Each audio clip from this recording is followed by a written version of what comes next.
Hello again, traders. Right, don't worry about that trade on there. That's just the remaining sort of 1% of the gold trade I took first thing this morning. I want to talk about the gold trade, and this is a last-minute video, impromptu, should I say.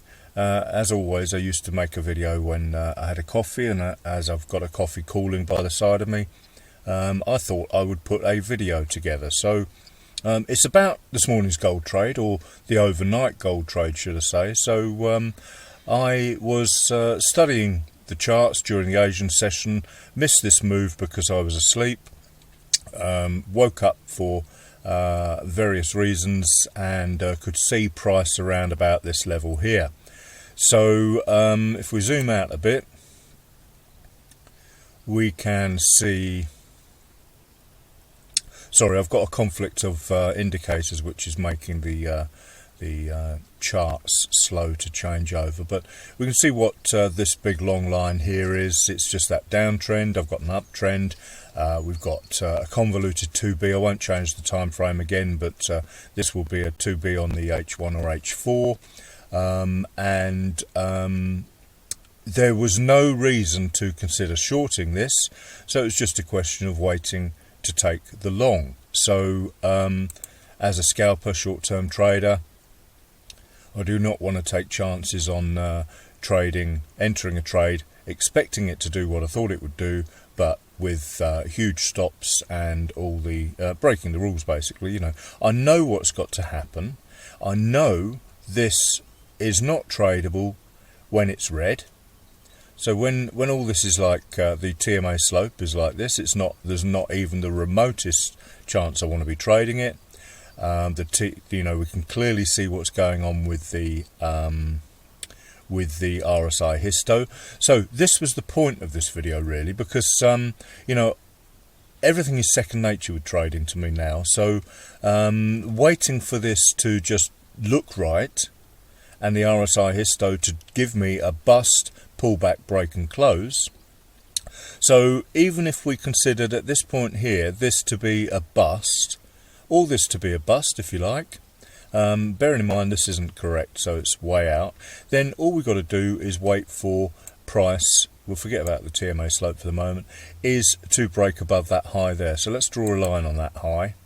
Don't often do this, so not sure even if it will work. Oh yes, it does work. So now I need to move that there, correct level there. So this really hasn't given me any sense of momentum, and again this is another reason for this particular video, because it's something that I haven't ever drawn on the charts before.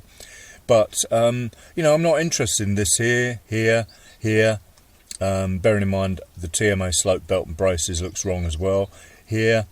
It's still not really got enough momentum, and then as you can see, when that line is broken, and I expect that corresponds to the squiggly lines that the MAs that we have on this thing that I always put to colour none. Let's do that while I'm talking about it, see what that does do, because I've never ever checked that. These two here, so let's put them in two different colour blues. In fact, no, we'll put them on a pink and a blue. And maybe I've got to say OK to that at the bottom. Yep, I have. And let's zoom in a bit and see what that's telling us. There's the pink one, there's the blue one, and it has actually crossed over there. And we've got, that's interesting. I've never ever looked at that. Let's strengthen that pink colour up.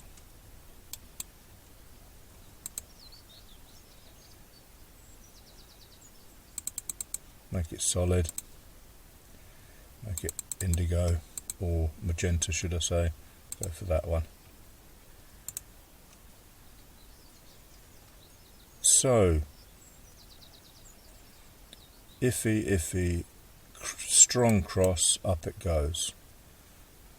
Iffy, strong cross, up it goes.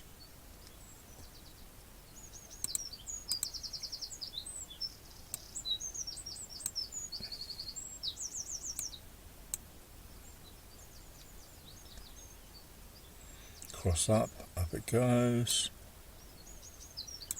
cross down it goes, cross down. So we're getting back into, I imagine this might be the original squiggly line RSIs I talk about, but we're getting back into squiggly lines, and I'm not keen on them, but that is very interesting. And that won't reverse. It's not like, you know, that colour, that's non-repainting, that green. So we know that. You know, I've always been a little bit concerned because a lot of the squiggly line indicators, stocks and stuff like that, do pop back occasionally, you know, much the same as this situation here. But I do like, that's interesting. I might put that on put it back on for a while. Broken up, strong move. We've got Dinesh's arrow here.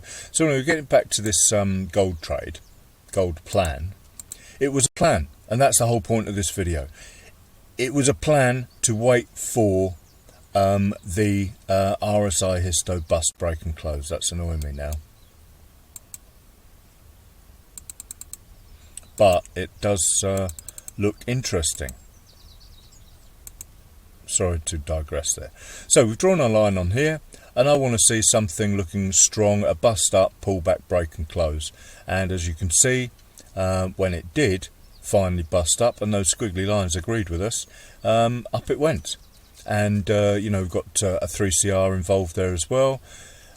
Nasty deep pullback there for gold. That is very deep, and probably about 20-25 pips or so. And then up we go again. So a bust. These are the pullbacks. And someone asked me the other day, apologies, I've forgotten your name for the moment, about the bust. The bust doesn't have to break the 20 level. I like it to be reasonably strong, you know, like that one, as opposed to these things. But even so, these still tell us something is happening, and that's the pullback, the break and close. You'll notice it's nowhere near the 20 level at that stage. That is the 20. I think I've got mine set to 20. Yeah, that's the 20 level there, that grey dotted line. Hopefully you can see it. That's the minus 20. You can see that one clearly, hopefully. So as you can see, everything that the originator of this indicator, thank you, whoever you are, is still working to plan years and years after the event. Break of the 20 level, bust, pullbacks, break and close. This one wasn't a valid break and close because it didn't break the high of that. This one didn't break the high of that one. This one we weren't really interested in at all because that's where the belt and braces comes in handy, the good old TMA slope. Nothing of interest to see here, thank you very much. And then look how the TMA slope then starts to agree with what we're doing. It doesn't always agree, so the if you decide to use it like I do, the RSI histo takes precedence. Oh, that's that misbehaving itself now. Sorry, if I hover over these sometimes or move the lines up and down, then that starts to play up. The joys of there you go. So, oh, we're pushing up with gold again. And that's interesting as well. You can often see these pushes when you've got the move happening. Sorry to jump around a little bit. I said this was impromptu. If you've got the move happening, then a new push past a new momentum level. So, you know, we haven't got the traditional bust, pullback, break and close of the bust high, but what we have got is new momentum coming in.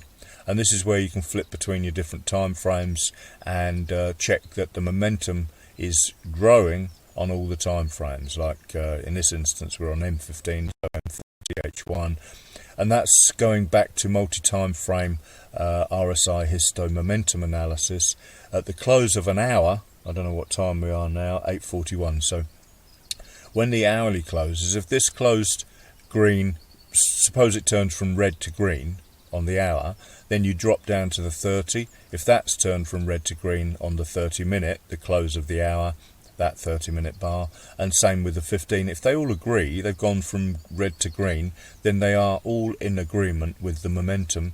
And as you can see, although this isn't the close of the hour, but the close of the 30-minute, we will look at that. We've got the close of the 15-minute at the 45 past, because, oh no, we're 42 at the moment, so this is 45. And then we can check the 30-minute the last 30 minute that closed. So sorry, I'm covering quite a bit here. I apologise, I've not really covered the what I intended to be the topic of the video, but I'm not going to make another one to clarify things. Come on, 30-minute chart. Oh, we're on it. So 30-minute, yeah, that was growing. The previous 30-minute closed above the last one, so growing momentum. That's what I mean by that. That one is higher than that one. This one is higher than that one. So the momentum is just creeping up nice and strongly, and as you can see, it's doing exactly what I said it would, or thought it would. So going back to this original analysis, overnight, during the Asian session, I missed the early move, this one here. Then I could see it was drawing back, and then I drew my plan, as it were. I wanted to be getting in long, but the TMA slope was all wrong. I wanted to be, and the RSI was all wrong, but all I had to do, and this is the point of this video, is just wait until everything looks right. A 3CR up, the TMA slope looked right, the RSI histo looked right, and the common sense side of this, all of these 15-minute bars of accumulation, distribution, or just manipulation, whatever you want to call it, all of them, they've done this for a reason. So when it does move, it strikes me that it's moving because it's done all the work. Common sense. It's done all the work.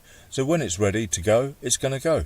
Now, because of the way my brain works, I prefer to make this plan and draw the levels and just let it happen. And in this instance, I did actually oversleep and miss the best part, the 3CR, the pullback, and the entry here, using the 5-minute and even the 1-minute time frame. But I got in a little bit late, on the right bar, but a little bit late in my opinion, and got the trade anyway. And notice it's going up. I'm not interested in that. I've got my 7 or 8 pips. In fact, I think it was more than that. It's about 9 pips, and closed 95% of the trade, and leave a little bit on for this reason, really, to analyze it, learn from it, and yeah, just learn how the flow of the market. So you notice that nearly stopped itself out, and then took off. All of these things, for me anyway, are tools to learn from. So that's it. Let's zoom out a bit, and you can see what. So I had my descending trend line. I could clearly see we were. I wonder if the TMA was showing divergence down the bottom there. No, it wasn't actually, not down here. But we could clearly see that I shouldn't be looking for shorts at this point here, and just wait for it to go long. I did think at the time I was considering putting a limit order on, but I've never ever used those in my life. Well, I've tested them, tried them, but never got really into them particularly. I'd just rather be a precision scalper. So that's it. Thank you for watching. Sorry it's been a bit convoluted, but hopefully there's been some worthwhile information here. Thanks for watching. Bye for now.